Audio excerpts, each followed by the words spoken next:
तेरी वाणी जीवन की रोटी, नैनों की ज्योति अंधेरा मिटाती।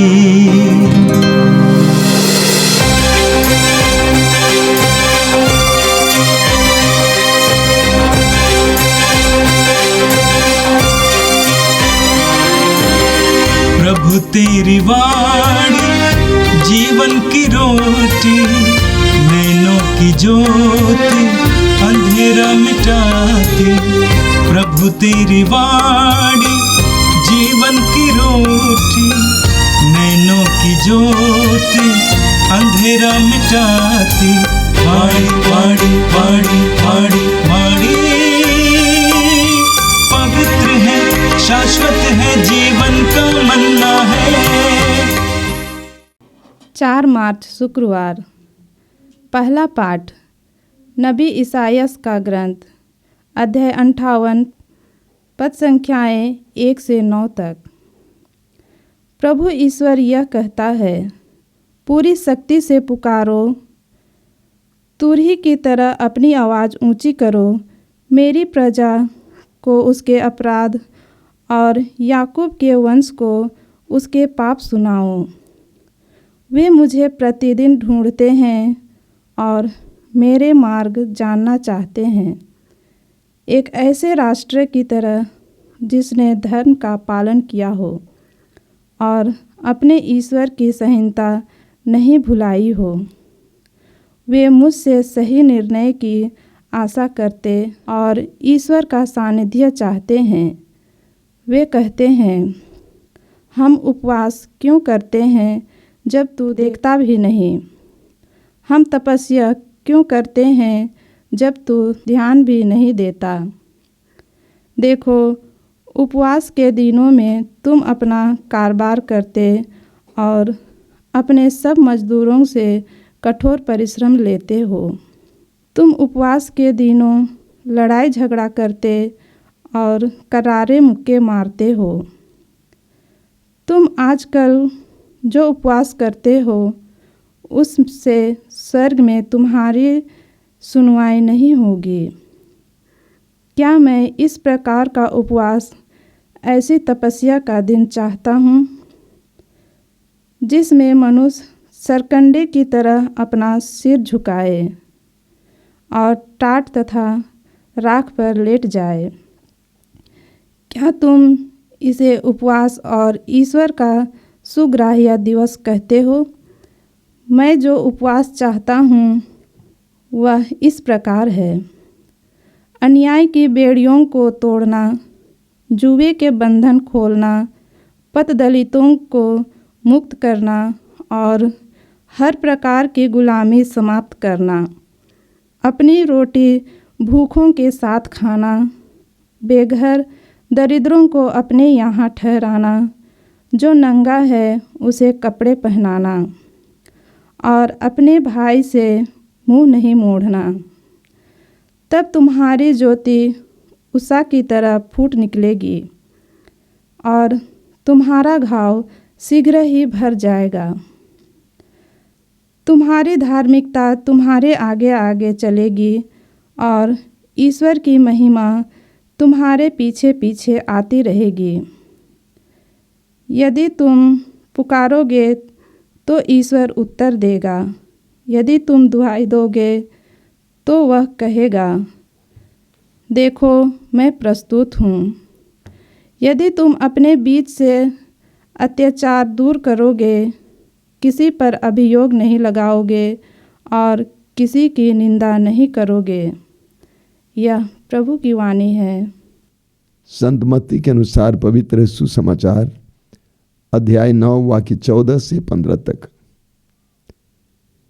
यूहन्ना के शिष्य एक दिन आकर कहने लगे, हम और फरीसी उपवास किया करते हैं, आपके शिष्य ऐसा क्यों नहीं करते? यीशु ने उनसे कहा, क्या जब तक दूल्हा साथ है बाराती शोक मना सकते हैं? किंतु वे दिन आएंगे जब दुल्हा उनसे बिछुड़ जाएगा, उन दिनों वे उपवास करेंगे।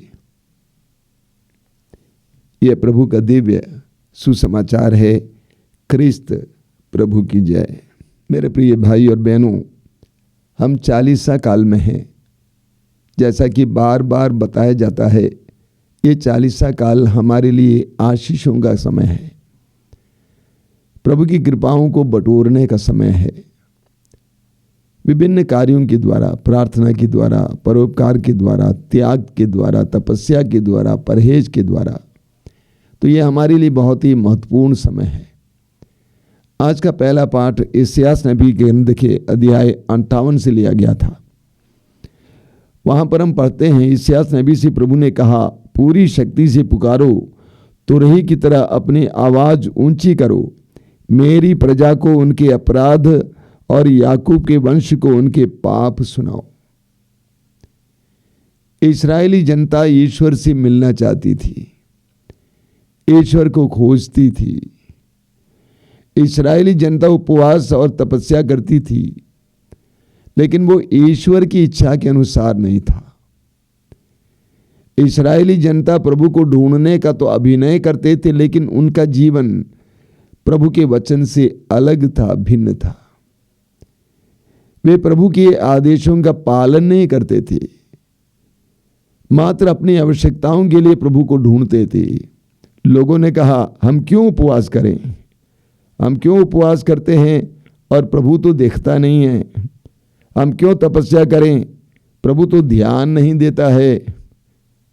तो प्रभु क्या जवाब देते हैं? प्रभु जवाब देते हैं, देखो, उपवास के दिनों में तुम अपना कारोबार करते और अपने सब मजदूरों से कठोर परिश्रम लेते हो। तुम उन दिनों लड़ाई झगड़ा करते और करारे मुक्के मारते हो। तुम आजकल जो उपवास करते हो, इससे स्वर्ग में तुम्हारी सुनवाई नहीं होगी। क्या मैं इस प्रकार का उपवास, ऐसी तपस्या का दिन चाहता हूँ जिसमें मनुष्य सरकंडे की तरह अपना सिर झुकाए और टाट तरह राख पर बैठ जाएं? क्या तुम इसे उपवास और ईश्वर को सुग्राही दिवस कहते हो? प्रभु कहते हैं कि तुम जो करते हो उपवास नहीं है। देखिए, हिंदी में उपवास का अर्थ है उपवास। उप का मतलब है पास, नियर, करीब। वास का मतलब है वास करना। हम उपवास करते हैं ताकि हम प्रभु के करीब बैठ सकें, प्रभु के करीब आ सकें। जब हम अपने शरीर को दुख देते हैं, उपवास करते हैं, उस समय हम प्रभु के साथ जुड़ने का प्रयास करते हैं। लेकिन अक्सर लोग उपवास जरूर करते हैं, उनके लिए उपवास का मतलब है भोजन नहीं करना, पानी नहीं पीना। लेकिन हमारे लिए उपवास का मतलब भोजन ना करना और पानी नहीं पीना नहीं है।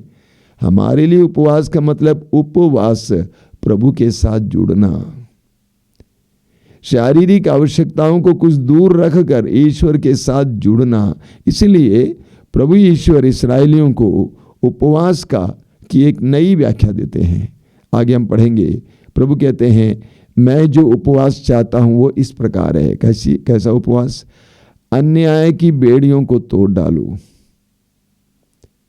अन्याय को तोड़ डालो। अगर तुम्हारे अंदर अन्याय है, अन्याय की बेड़ियां तोड़ डालो। जुए के बंधन खोल दो, जिनको तुम बांध के रखे हो खोल दो, आजाद करो। पद दलितों को मुक्त करो, जो दुर्बल है, कमजोर है, दबे हुए लोग हैं, उनको मुक्त करो। और हर प्रकार की गुलामी समाप्त कर दो। अपने घर पे, अपने समाज में हर प्रकार की गुलामी समाप्त कर दो। अपनी रोटी भूखों के साथ खाओ। आपके पास रोटी है, आज के लिए है, कई दिनों के लिए, कई महीनों के लिए, कई वर्षों के लिए है, तो चलो कुछ तो भूखों के साथ खाओ। बेघर दरिद्रों को अपने यहाँ ठहराओ। जो भटक रहे हैं उनके लिए कोई स्थान दो, रहने की जगह दो।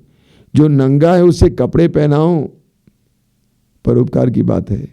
और अपने भाई से मुंह ना मोड़ो, यानी जिनके साथ तुम्हारा मेल मिलाप नहीं है, बात नहीं करना चाहते हैं, उनसे मुंह मत मोड़ो, मेल मिलाप करो। प्रभु इस प्रकार का उपवास चाहते हैं। शारीरिक रूप से भोजन ना करना अच्छी बात है आध्यात्मिक लाभ के लिए, लेकिन उसके साथ साथ ये भी महत्वपूर्ण है कि वो समय हमारे लिए अनुग्रह का समय हो, प्रेम का समय, करुणा का समय, दया का समय, दूसरों के प्रति सेवा मनोभाव का समय। प्रभु आगे कहते हैं, तब तुम्हारी ज्योति उषा की तरह फूट निकलेगी और तुम्हारा घाव शीघ्र ही भर जाएगा। जब तुम इस तरह का उपवास करोगे, दूसरों की भलाई करोगे, तब तुम्हारी ज्योति फूट निकलेगी, तुम्हारे चेहरे पे चमक आएगी, सच्ची चमक आएगी, तुम्हारी ज्योति उषा की तरह फूट निकलेगी। आगे तुम्हारी धार्मिकता तुम्हारे आगे आगे चलेगी। ये जो भलाई का कार्य तू कर रहा है, इसकी तरंगे आगे आगे चलेगी, सब लोग जान जाएंगे, आगे आगे चलेगी और ईश्वर की महिमा तुम्हारे पीछे पीछे आती रहेगी। जब हम तुम इस प्रकार के कार्य करोगे, परोपकार के कार्य करोगे, तो प्रभु की महिमा तुम्हारे साथ चलेगी, तुम्हारे साथ चलेगी, तुम प्रभु की महिमा में रहोगे। आगे क्या लिखा हुआ, बहुत सुंदर वचन है, यदि तुम पुकारोगे तो ईश्वर उत्तर देगा। क्या उत्तर देगा? यदि तुम मुझे दुहाई दोगे तो वो कहेगा, देखो मैं प्रस्तुत हूं। जब तुम्हारा जीवन तुम्हारे उपवास के योग्य है, तुम्हारा जीवन परोपकार से भरा हुआ, प्रेम से भरा हुआ, दया से भरा हुआ है, तो तुम पुकारोगे तो ईश्वर उत्तर देगा, वरना नहीं।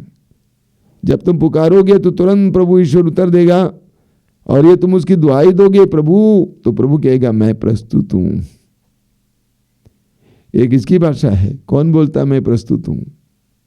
क्लासरूम में बच्चों का नाम लिया जाता है तो बच्चा बोलता प्रेजेंट सर, मैं प्रस्तुत हूं। बड़े लोग किसी को बुलाते तो बोलते मैं हूं। ऑफिसर चपरासी को बुलाता है, राजू, बोलता है कि मैं प्रस्तुत हूं।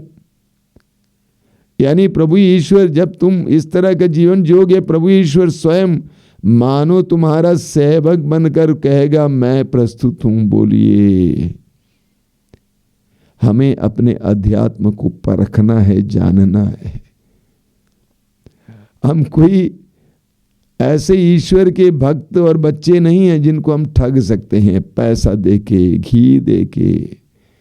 हमारा ईश्वर ये हमें सिखाता है, भलाई करो, भलाई करो।